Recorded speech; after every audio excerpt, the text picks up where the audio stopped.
In this video today, I'm going to be doing some work on my big printer. So this story starts back when I had my big printer in my bedroom, and this was before I even had an accelerometer for input shaping. So you can see here the quality is a little bit poor on those lines. So I was printing happily, and then all of a sudden, as you can see here, the shaft in the stepper motor actually broke. And I guess this is because it's a big printer with thick belts. It's got a pretty high tension. So I ended up replacing that stepper motor with one of the same model. And then a few months later, woke up this morning, checked the Clipper web interface. God damn it. What the fuck does that even happen?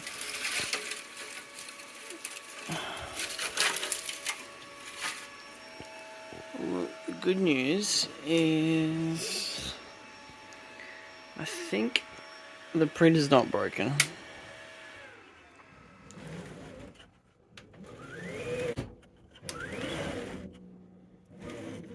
Yeah, the printer seems fine.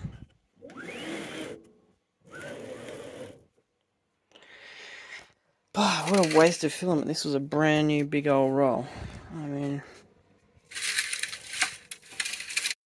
Then as you can see here, same problem again.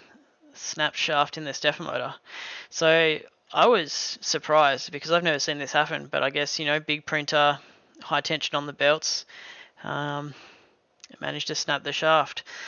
So I went looking for options on, you know, what I can do to fix it, replacement stepper motors, or, you know, solutions. And I ended up finding this stepper motor on Steppers Online, which actually has an 8mm shaft, but it's a NEMA 17, which is, I hadn't seen that before. Obviously, NEMA 23s often have a 8mm shaft, but yeah, and this is quite a long stepper motor, 67mm long, and has quite a high amp rating as well, 2.3 amps. So I figured this is probably pretty good drop-in replacement for my printer, and it may even be an upgrade. I got my big printer up and going again. Got the new stepper motor, big chunky one. Still got the old stepper motor on that side, but yeah. Just printing this shroud for this duct because I'm gonna extract like the fumes. I'm just gonna make like a hood type thing to go over the printer. Alright, so it's time to work on this 3D printer. So this original mount is PLA Plus. I've just printed a mount out of EASA, so it's a beefier kind of mount.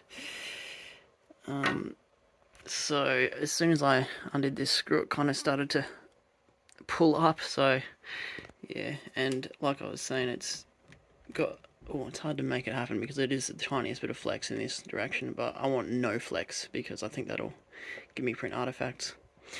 And then finally I'm going to mount that other motor. I'll print a mount for that as well. It's weird because it seems to be a M4 bolt that goes in there. Now that one's okay. I had to drill this one out because it was too tight because of the powder coating, or, you know, whatever coating they put on it, the paint. So that's interesting. But the other problem is, oops, there's like this channel isn't big enough for the bolt head. I've tried, like, you know, quite a few different ones that I've got, and what I've ended up doing is actually using the old drill press lathe and basically put that in there and just filed that down, and now that will go in. So I've just used some heat insert nuts to protect the threads while it's in the drill press. I'll just put the file there and, yeah, make it a bit smaller. Alright, so I'm just doing a test square so I can measure and make sure it is square, and if it's not, I can adjust the tension. Got some screws back here which tension up the belts, so I think it'll be okay because I didn't actually change anything, but we'll see how it goes. So yeah, this mount is a little more beefy. It helps with the rotation this way. I really, when I was designing this part, I kind of stuffed up by cutting it out so much, but and I've obviously tried to patch it up in various silly ways, but I think it's good enough now. I think we've got a good enough mount. It's pretty rigid. And there's that one over there. It's a really nice first layer. Often I have to tweak it, but looks like I've got it just right, which is pretty cool.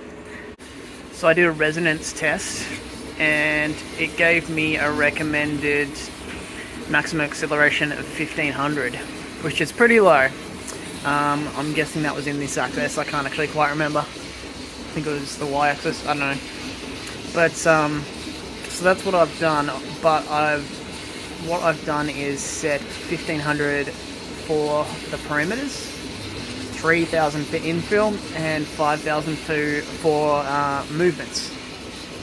So it's a good compromise there, because ultimately I really want to get better quality, and this is looking really good as far as quality goes, this print right now. So I mean, if it takes a little bit longer, oh well.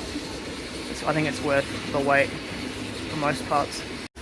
So the rated current for these motors is 2.3 amps. It says on the website, Steppers Online, and I'm running them at 1.9 at the moment, 1.9 amps, and we're about 40 degrees Celsius, which is fine for the EASA mount there.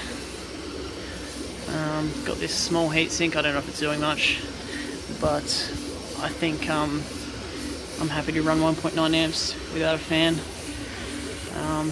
and I don't expect any skip steps or whatever. I think it should be fine.